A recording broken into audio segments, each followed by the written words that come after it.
সূরা আল আনআম 162 নম্বর আয়াত। আল্লাহ তাআলা বলেছেন, কুল ইন্না সলাতি ওয়া নুসুকি ওয়া মাহইয়ায়া ওয়া মামাতি লিল্লাহি রাব্বিল আলামিন। আল্লাহ শিখিয়ে দিচ্ছেন, বলুন হে রাসূল, নিশ্চয়ই সলাতি আমার নামাজ, ওয়া নুসুকি আমার কোরবানি, ওয়া মাহইয়ায়া আমার জীবন, ওয়া মামাতি আমার মরণ, লিল্লাহি রাব্বিল আলামিন জগতের প্রতিপালক আল্লাহ তাআলার জন্য। এই আয়াতে আমাদেরকে শিক্ষা দিচ্ছে যে আমার সামগ্রিক জীবন জন্ম থেকে মৃত্যু পর্যন্ত, তার সামগ্রিক জীবনের কর্মকাণ্ড, কাজ কারবার, উঠা বসা, চলাফেরা, লেনদেন, ব্যবসা বাণিজ্য যা কিছু আছে সব কিছু কার জন্যে? আল্লাহ তাআলার জন্য। লিল্লাহি রাব্বিল আলামিন। কোনো কিছু আল্লাহর রায় হবে না। আল্লাহর রায় হবে ওই ব্যক্তি যে ব্যক্তি আল্লাহ রাস্তা থাকে। কার রাস্তা? আল্লাহ রাস্তায়। কিন্তু আল্লাহর রাস্তায় নেই, আল্লাহর রাস্তায় নেই। কথায় শিরক, লেনদেনের শিরক, ব্যবসা বাণিজ্যের শিরক, উঠা বসায় শিরক, আচার আচরণের শিরক, ভাব ভঙ্গিমায় শিরক, শুধু শিরক আর শিরক, শিরকের ছড়াছড়ি। আপনারা দেখছেন বর্তমানে আমার দেশের জাতীয় সঙ্গীত, যে সঙ্গীত আমরা আমাদের এই বাংলাদেশ 1971 সালের জন্ম থেকেই এটা গেয়ে আসছে রাষ্ট্রীয়ভাবে এবং সামগ্রিকভাবে সকলেই জাতীয় সঙ্গীত গেয়ে আসছে। কখনো কি চিন্তা করে দেখেছে যে আসলে এই জাতীয় সঙ্গীতের মধ্যে কী আছে? আমরা নিজেরাও তো গেয়েছি এবং গাওয়াচ্ছি। আমরা তো কখনো কেউ চিন্তা করে দেখিনি যে আসলে এই যে সঙ্গীতটা আমরা গাইতেছি রাষ্ট্রীয়ভাবে জাতীয় সঙ্গীত, এটা কোনো আঞ্চলিক না, জাতীয়। এটা আমাদের দেশের সাথে মানায় কিনা এবং আল্লাহ রাসূলের সাথে সম্পর্ক আছে কিনা, লিখেছে কে এবং তার ভাব ভঙ্গিমা কি, আমরা কি কখনো চিন্তা করেছি? কখনো করিনি, একটু চিন্তা করি। আমরা গেয়েছি, আমার সোনার বাংলা আমি তোমায় ভালোবাসি, এই কথা ঠিক আছে, এতে কোনো এই সমস্যা নেই। তবে সমস্যা একটা আছে, আমার সোনার বাংলা বলা হয়েছে, আমার সোনার বাংলাদেশ তো বলেনি। আমরা আছি কোথায়? বাংলাদেশে। আমাদের দেশ স্বাধীন বাংলাদেশ, বাংলা নয়।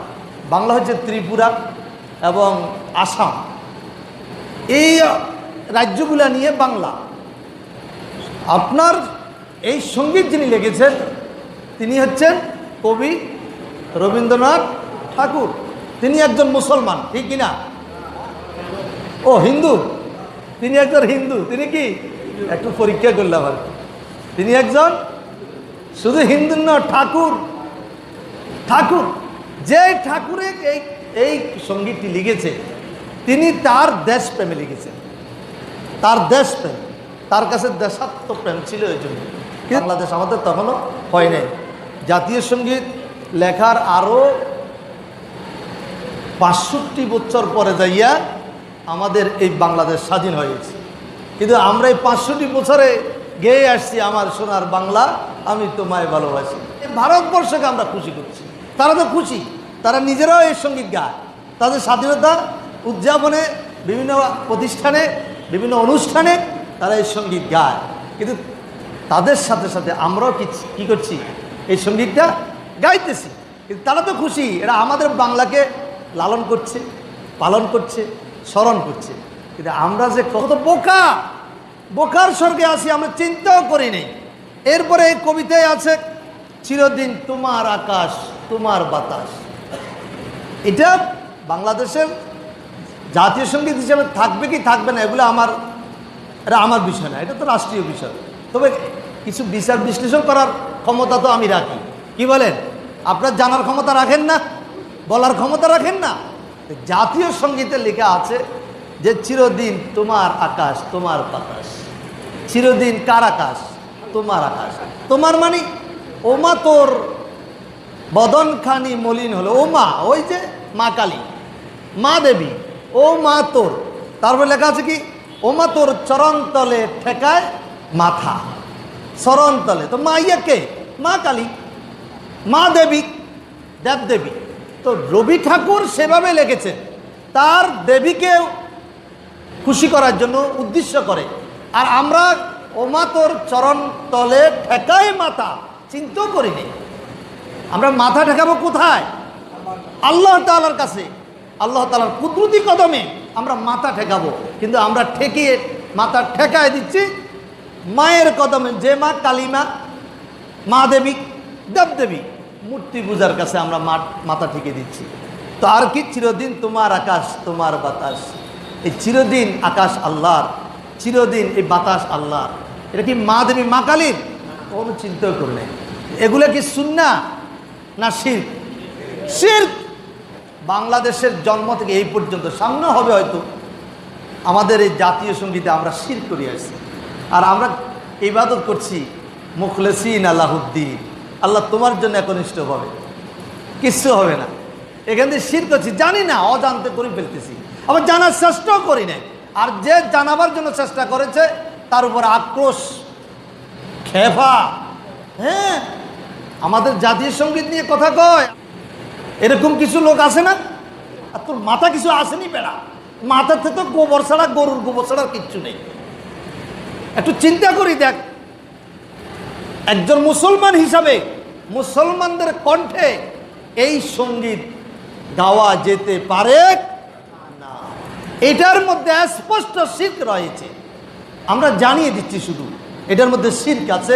এটা একজন রবি ঠাকুর লিখেছেন, তিনি একজন হিন্দু, তিনার জন্ম 1861 সাল।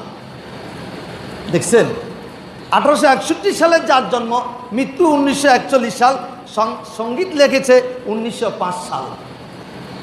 আর আমাদের বাংলাদেশের জন্ম হয়েছে 1971 সাল।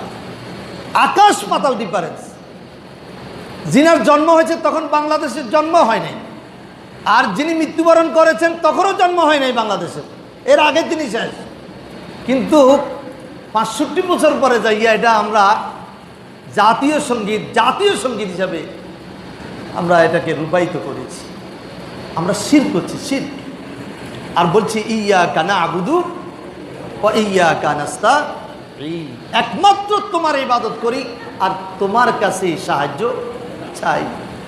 এখান থেকে বের হয়ে বলি, ও মা তোর চরণ তলে ঠেকায় মাথা, ঠিক না? চিরদিন তোমার আকাশ তোমার বাতাস, আমার প্রাণে বাজায় বাঁশি।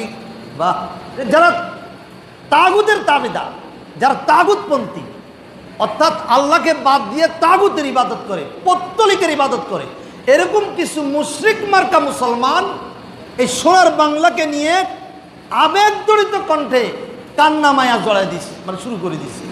এটা বাদ দেওয়া যাবে না, এটা আমাদের জাতীয় সঙ্গীত।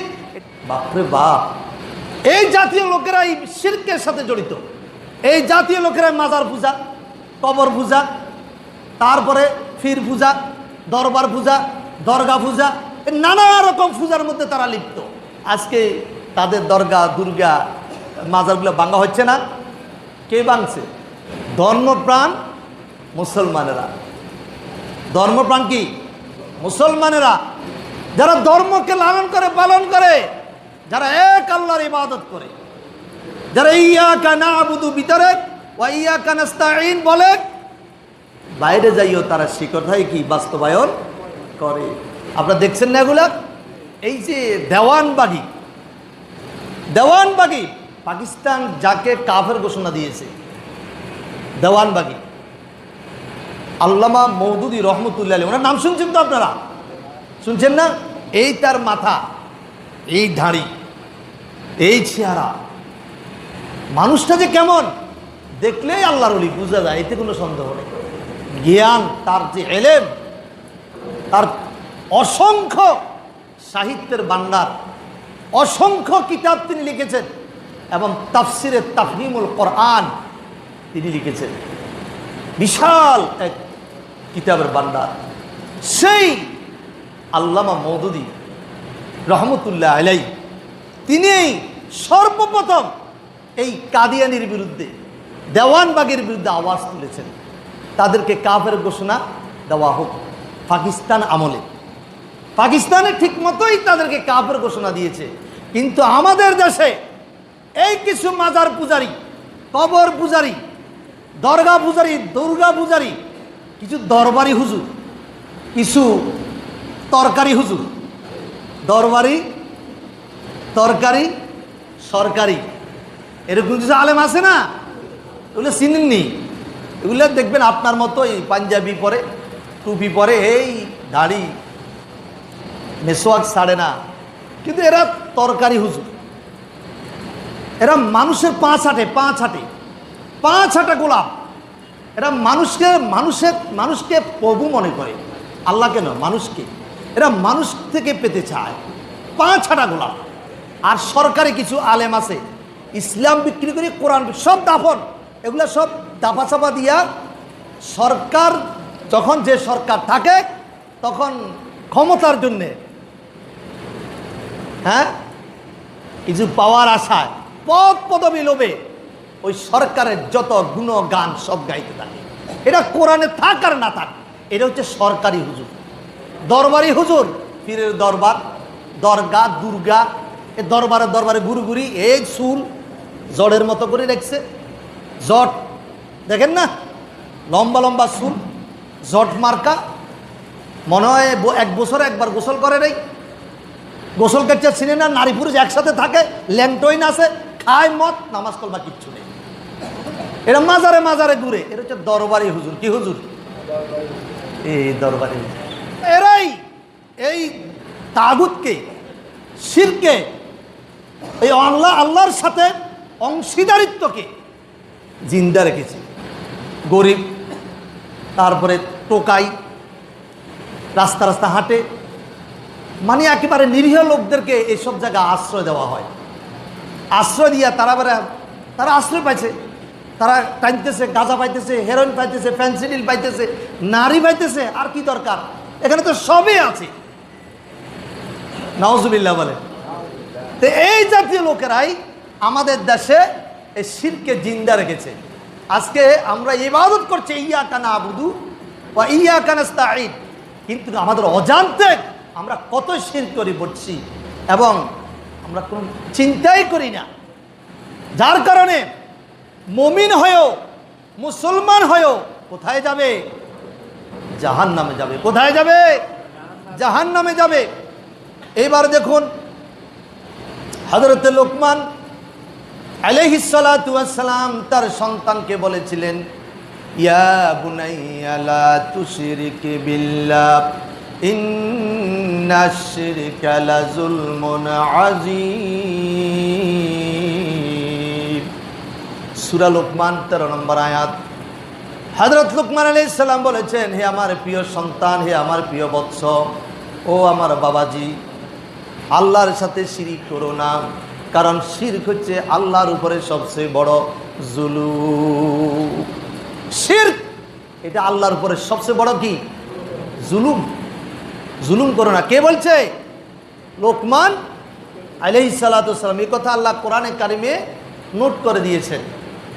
আপনারা আপনার ছেলেকে বলেন না, বাবা মদ খাইও না, বিড়ি টাইনো না, বিড়ি খেয়েও না, সিগারেট খেয়েও না, ভালো খারাপ ছেলেদের সাথে আড্ডা দিও না, বলেন না? না বলেন না? লোকমান আলাইহিস সালাতু ওয়াস সালাম তার সন্তানকে বলছেন, বাবা শিরক করো না, এটা সবচেয়ে বড় জুলুম, এটা সবচেয়ে বড় গুনাহ। এরপরে দেখেন, আগেকার যুগের লোকদেরকে যখন বলা হতো তোমরা শিরক করো না, আল্লাহর সাথে অংশীদার সাব্যস্ত করো না, তাগুতের পথে হেঁটো না, এতে আল্লাহর উপরে জুলুম হয়, আল্লাহ রাগ করে, নারাজ হয়ে যায়। তারা কি বলতেন? সূরা জুমার 3 নম্বর আয়াত। তারা বলতেন, এই জন্য করি লিয়ুকাররিবুনা ইলাল্লাহি যুলফা, তারা সামান্য হলেও আমাদেরকে আল্লাহ পর্যন্ত পৌঁছিয়ে দিবে। নাউজুবিল্লাহ বলেন। আমরা তো আমাদের আমল কালাম নিয়ে যাইতে পারবো না আল্লাহ পর্যন্ত। তা আল্লাহ পর্যন্ত যেতে হলে আমাদের এই মা কালী, মা দেবী, দরগা, দুর্গা, তারপরে এগুলো আমাদের লাগবে। এগুলোর এই জন্য ইবাদত করি, এগুলা অল্প হইলেও লিয়ুকাররিবুনা ইলাল্লাহি যুলফা, আমাদেরকে আল্লাহ পর্যন্ত পৌঁছিয়ে দিবে। শিরক হয়েছে কি না? মারাত্মক শিরক। এরা আল্লাহর উপর পূর্ণাঙ্গ আস্থা নাই, যে সে নিজে নিজে যেতে পারবে না, সে দেবদেবীর মাধ্যমেই আল্লাহ পর্যন্ত যেতে চায় এবং তারাই তাকে আল্লাহ পর্যন্ত পৌঁছিয়ে দিবে। এরকম আস্থা বিশ্বাস যারা রাখে, যত ইবাদত করুক, যত আমল করুক, কোনো কাজে আসবে না। এরপরে দেখুন আল্লাহ তাআলা কোরআন কারিমে এই কথা উল্লেখ করে দিয়েছেন, যখন তারা বিপদ আপদে পড়ে, মুসিবতে পড়ে যায়, তখন তারা কি বলে? ওয়াইযা গাশিয়াহুম মাউজুন কাযুলাল দা'বুল্লাহা মুখলিসিনা লাহুদ্দিন ফালাম্মা নাজ্জাহুম ইলাল বাররি ফামিনহুম মুকতাসিদুন ওয়া মা ইয়াজহাদু বিআয়াতিনা ইল্লা কুল্লু খাত্তারিন কাফুর। আল্লাহু আকবার বলেন। এখন সে নৌকাতে উঠছে, যখন আসমানের গর্জন, সাগরের ঢেউর সম্মুখীন হয়েছে, নৌকা যখন, জাহাজ যখন এইভাবে করছে, এখন করছে দেব দেবী আর কোনো লাভ হবে না। এখন যদি আমি আমার দেবীকে, আমি আমার কালীকে ডাক দিই, আমার শ্রীকে ডাক দিই, রামকে ডাক দিই, লাত উজ্জা মানাতকে, হুবলকে ডাক দিই, এরা আমাকে বাঁচাইতে পারবে না। আমাকে বাঁচাইতে হলে ওই সৃষ্টিকর্তা লাগবে, যিনি এক এবং একক, যার সাথে কারো কোনো শরীক নাই। সেই আল্লাহকে ডাক দে, আল্লাহ তুই আমাকে বাঁচা, তুই আমাকে বাঁচা। তা আল্লাহ কি বলেন? ফালাম্মা নাজ্জাহুম ইলাল বিররে, আমি তাদের এই ডাকে সাড়া দিয়ে তাদেরকে আমি বিপদ থেকে মুক্তি দান করে কিনারে এনে দিই। কিনারে, সাগরের পাড়ে কিনারে, মানে সাগরের উপরে যখন এনে দিই, ফামিনহুম মুকতাসিদুন, তাদের মধ্য থেকে একদল কিন্তু বিশ্বাস করে, ঈমান আনে, ফিরিয়ে আসে। ওয়ামা ইয়াজহাদু বিআয়াতিনা ইল্লা কুল্লা খাত্তারিন কাফুর, কিন্তু তাদের একটি অংশ আমার এই নিদর্শনকে অস্বীকার করে কুফুরির দিকে ধাবিত হয়। তাদের অন্তরের মধ্যে তাগুতি লালন পালন করে, আর মাথায় টুপি দিয়ে পাঞ্জাবি পরে মসজিদে এসে মুসল্লির কাতারে নামাজ পড়ে, আর বাইরে গিয়ে তাগুতকে খুশি করার জন্য যা যা করা দরকার তা তা করে। ঠিক কিনা বলেন? এই জন্য কবি কি বলেন? মসজিদ মে নামাজ পড়ো, হোটেল মে শরাব পিলাও, খোদা সে রাজি রহে, শয়তান সে নারাজ নহে। নাউজুবিল্লাহ বলেন। মসজিদে নামাজ পড়ে আল্লাহকেও খুশি রাখে, আবার শয়তান যাতে নারাজ না হয়। মসজিদ মে নামাজ পড়ো, হোটেল মে শরাব পিলাও, খোদা সে রাজি রহে, শয়তান সে নারাজ নহে। কথা বুঝছেন তো? এই ঈমান দিয়ে, ইবাদত দিয়ে কিচ্ছু হবে না। আপনি মনে করছেন জান্নাতে যাবেন? জান্নাত কি মাউর বাড়ির কলা পাইছেন নাকি? এটা দিছে চুলি খাইলেছেন গ্যাটগাড়াই? সমস্ত হিসাব নিকাশ দিয়ে দিতে হবে। আপনার ইবাদতের মধ্যে কোনো বেজাল আছে কিনা, কোনো বেজাল আছে কিনা, গোজামিল আছে কিনা, ওই ইবাদতটা পিওর কিনা আল্লাহ দেখবেন কি দেখবেন না? অবশ্যই দেখবেন। এরপরে দেখেন হযরত ইব্রাহিম আলাইহিস সালাতু ওয়াস সালাম কি বলেছেন? সূরা আনআম ৭৯ নম্বর আয়াতে, ইন্নী ওয়াজ্জাহতু ওয়াজহিয়া লিল্লাযী ফাতারাস সামাওয়াতি ওয়াল আরদা হানিফাও ওয়া মা আনা মিনাল মুশরিকিন। ইব্রাহিম আলাইহিস সালাম বলেছেন, ইন্নী ওয়াজ্জাহতু ওয়াজহিয়া লিল্লাযী, নিশ্চয়ই আমি আমার চেহারাকে ফিরাইলাম, আমি আমার চেহারাকে মুতাওয়াজ্জা করলাম, ইলা জিহাতিল, আমার ওই রবের দিকে, যেই রব লিল্লাযী ফাতারাস সামাওয়াতি ওয়াল আরদা, যিনি আসমান সৃষ্টি করেছেন, জমিন সৃষ্টি করেছেন। একনিষ্ঠভাবে আমি আমার ওই আল্লাহর দিকে আমি আমার চেহারা ফিরাইলাম, হানিফান, একনিষ্ঠভাবে। ওয়া মা আনা মিনাল মুশরিকিন, আমি মুশরিকদের অন্তর্ভুক্ত নই। তিনি তার জাতিকে, তার কওমকে, তার সম্প্রদায়কে, তার গোত্রকে ডাক দিয়ে বলছেন, ও আমার জাতি, শুনে রাখো, মনে রাখো, তোমরা আমার কথা শুনো আর নাই শুনো, মানো আর নাই মানো, আমি কিন্তু আমার রবের দিকে আমার চেহারা ফিরাইলাম, আমি আমার রবকে মানলাম। এই কথাও মনে রাখিও, ওয়া মা আনা মিনাল মুশরিকিন, আমি কিন্তু মুশরিকদের অন্তর্ভুক্ত নই। আল্লাহু আকবার বলেন। আমি মুশরিকদের অন্তর্ভুক্ত নই। তোমরা মুশরিক থাকতে পারো, কিন্তু আমি আমার রবের সাথে শিরিক করতে পারি না। এবারে দেখুন আল্লাহ কি বলেন। আল্লাহ বলেন, বান্দারা জেনে রাখো, শুনে রাখো, তোমার যত গুনাহ হবে, ওই গুনাহ যদি পাহাড় পরিমাণ হয়, সাগরের পানি পরিমাণ হয়, ফেনা রাশি পরিমাণ হয়, পাহাড়ের বালু কণা পরিমাণ হয়, আমি আল্লাহ তোমার সব গুনাহ ক্ষমা করে দিব। তুমি নিরাশ হইও না, হতাশ হইও না, আমি তোমার সব গুনাহ ক্ষমা করে দিব। তবে মনে রাখিও, আমার সাথে শিরিক করো না। এই শিরকের গুনাহ আমি আল্লাহ ক্ষমা করব না। আল্লাহু আকবার বলেন। সেই কথা আল্লাহ পাক সূরাতুল লোকমান ৩১ নম্বর আয়াতে বলেছেন, ইন্নাল্লাহা লা ইয়াগফিরু আন ইউশরাকা বিহি ওয়া ইয়াগফিরু মা দুনা যালিকা লিমান ইয়াশা। আল্লাহ পাক বলেন, নিশ্চয়ই আল্লাহ লা ইয়াগফিরু ক্ষমা করবেন না, আন ইউশরাকা বিহি যে ব্যক্তি আল্লাহর সাথে অংশীদার সাব্যস্ত করে, শিরিক করে, আল্লাহর সাথে অন্যকে শেয়ার করে, ওয়া ইয়াগফিরু মা দুনা যালিক, আল্লাহ বলেন এই ছাড়া, এই শিরক ছাড়া আর সব গুনাহ আমি মাফ করে দেব। লিমান ইয়াশা, এটা আল্লাহর ইচ্ছা। আল্লাহর কি? আল্লাহ যাকে ইচ্ছা তাকে ক্ষমা করে দিবেন। লিমান ইয়াশা, যার ইবাদতের মধ্যে, যার আমলের মধ্যে, যার নেক কাজের মধ্যে শিরক থাকবে না। এবারে বুঝুন শিরক কত মারাত্মক, কি ভয়ঙ্কর জিনিস। আপনার ৬০-৭০ বছরের আমল, ১০০ বছরের আমল, ১৫০ বছরের ইবাদত, যদি এই ইবাদতের মধ্যে শিরক থাকে, সম্পূর্ণ আমলগুলা, ইবাদতগুলা বরবাদ হয়ে যাবে।